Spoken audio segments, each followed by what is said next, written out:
Right. The third item that we'll be considering is approving a letter to be sent to the Denver Mayor Johnston clarifying Mesa County's stance on supplying immigrant aid. We have Todd Hollenbeck here to present. Todd Hollenbeck, Deputy County Administrator. So yeah, in front of you is a letter to Mayor Johnston, City and County of Denver, regarding a article that came out with Newsmax earlier this month and that identified Denver could forge a migrant partnership with Fort Collins, Grand Junction. Denver Mayor says. Really, this is kind of a continuation of some of that miscommunication that we were talking about as part of the resolution, and addressing and making it clear what Mesa County stance is as a non-sanctuary county. This letter will be submitted to the Mayor Johnston with your approval, and I'd be glad to answer any questions you have. Thank you. Have any questions? Is there any public comments concerning this item? Come on up. Just please state your name to the record for us. My name is Charlie Talbot. I'm from Palisade. And it's come to my attention that there may be some concern. I want to speak two ways. One, as a American citizen and patriot, and second, as a agricultural farm labor employee. What we're seeing at the border is profoundly misguided and will have consequences that carry forth over the years, and we desperately need that to be resolved. Well,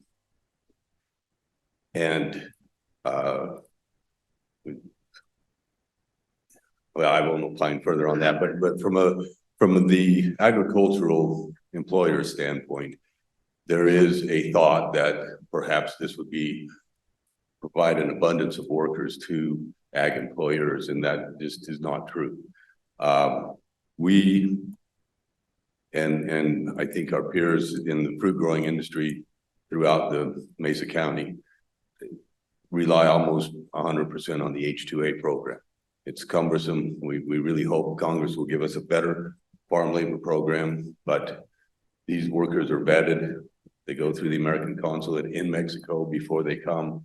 We bring them up when our contract expires each season. We then transport them back home.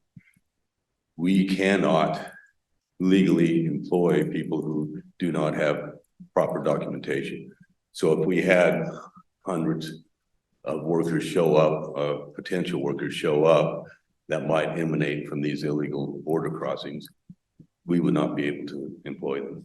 So just want to put that misconception to bed. They would not be readily a source of agricultural workers until and unless they are vetted and gain legal status. So thank you. Thank you, Mr. Talbot.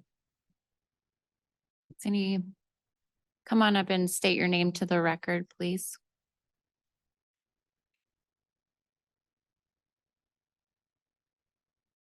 Anna Elliott, Grand Junction. I have not read the resolution, but I did hear be read. I have a question. It's a great resolution. It spells out why we're doing what we're saying we're doing. I just wonder if there's a follow-up. What do you do when there is a bus that maybe doesn't come from Denver, maybe comes from, who knows, any city, and drops off 200? What is the plan to handle that situation if it falls on us? I know you mentioned D51. They're strapped for money also and educating the kids, but they just had to make a purchase of boxes that can translate language, not only Spanish, Chinese. It's no small cost for the district to be able to have those in the classrooms to begin to try and even communicate with children who don't speak English as a first language. What do? It's little things like that that are going to cost our community greatly. But I'm wondering if there's a plan for when they do arrive on your doorstep. What does the sheriff do? What do our commissioners do? What is the plan? Thank you, Ms. Elliott. Does there any other public comments on this item? Todd, did you want to speak to that, Mrs. Elliott's question? Sure, yeah, as I had said, both our health department as well as our emergency services department have been working closely with local nonprofit organizations who are much more directly involved in this than we are at this point. They also have been monitoring the system and in many ways are already providing many of those services for immigrants coming into our community. In the case that, and I think it's being referenced as a ghost bus, right? And so a bus comes in from the Denver area somewhere else. They're all filled with immigrants. We do have a plan in place that works in close coordination with these nonprofit organizations. We have the ability to stand up medical screening to be able to make sure that people coming into our community are not infectious in some way. We can give them resource information and packets. We will not be providing shelter or any further services beyond that, but we will have guide and resource to those local nonprofits that are capable of providing those services. And as far as the county goes, this resolution really, as I said before, identifies and becomes the foundation for which we're building this planning effort on.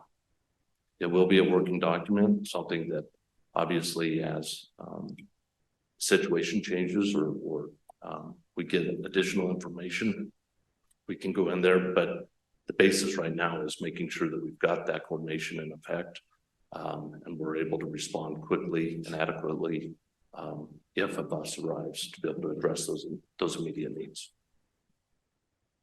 Great. Do you guys have any questions for Todd? I don't have any questions. I have some comments. Okay. Yep, go ahead.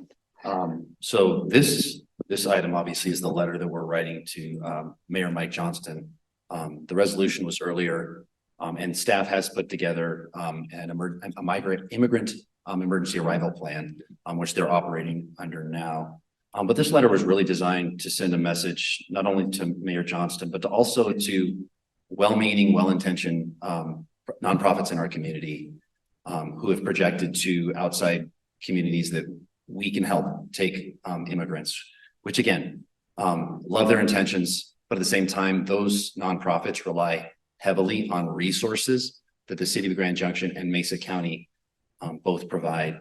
And at the end of the day, good intentions don't magically create new resources. So we want to project everybody that we aren't and we can't be a immigration sanctuary town because we don't have the resources and we don't feel like it's ethical or moral to project that to anybody.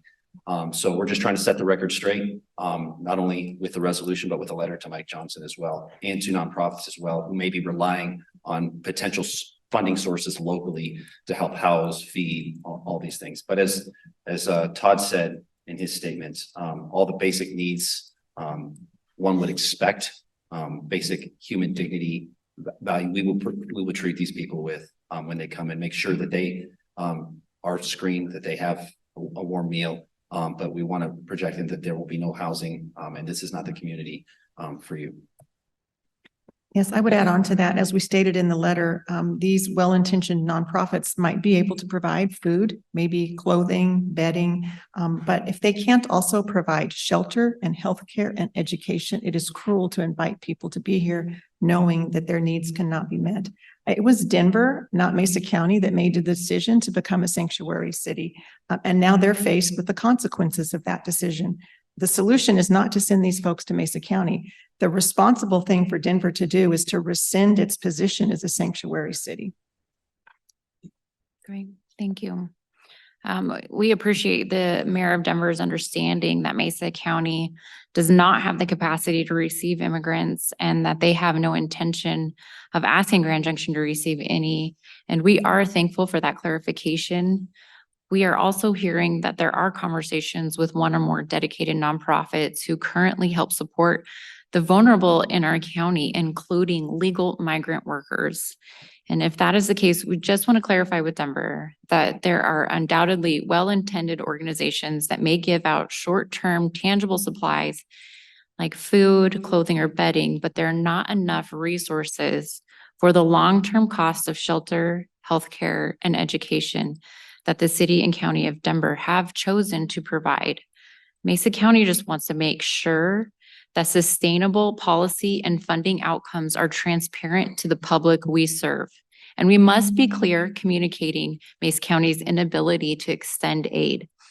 And, you know, I think we've stated this, but our decision does not come from a lack of empathy or understanding, but from a fiscal responsibility and the true constraints and challenges that we face within our jurisdictions. You know, we have high inflation. The cost of Colorado, cost of living here is increasingly expensive. There is an increased state and federal central planning of the economy that has taken place in the last couple of years. And the reality could not be overstated. Our community resources with Mesa County are already strained. And Commissioner Rowland had mentioned this, but over 46,000 Mesa County residents, 1/3 of the county's population receives one or more public assistant benefits. And we do have an average wait list of 1,500 applications each month. Our community is short almost $500,000 from its annual funding from the state of Colorado for our Mesa County senior nutrition programs. And our two largest hospitals are already in the hole, $18.6 million for the 2022 unreimbursed care.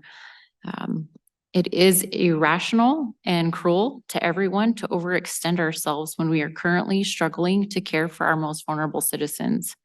And like many others, Mesa County will continue to work diligently to address various pressing local concerns that demand our immediate attention and resources. And our current focus must remain and will remain on addressing these critical needs, leaving us unable to extend our counties, extend any more additional support. Okay, that is all I had for comments.